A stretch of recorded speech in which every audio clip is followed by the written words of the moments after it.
Supply and demand curves are the starting point for understanding how markets work.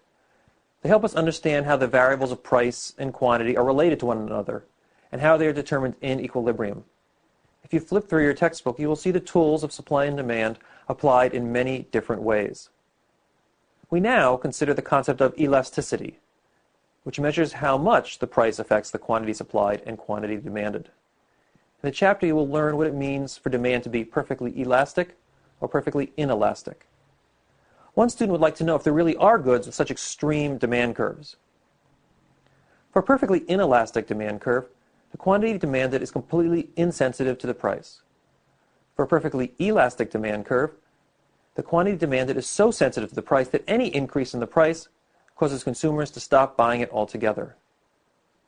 There may be few, if any, cases of perfectly elastic or inelastic demands. It is possible that the demand for a life-saving drug could be almost perfectly inelastic, at least until substitutes are developed.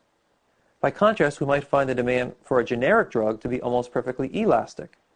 Since there are many chemically identical substitutes, if the price of the drug were raised even a little, consumers would stop buying it and switch to a less expensive version of the same medicine. Even in these cases, however, you shouldn't be surprised to find a little bit of slope to the demand curves. It's probably best to think of perfectly inelastic and perfectly elastic demands as the extreme or limiting cases that set the bounds between which most actual demand curves lie.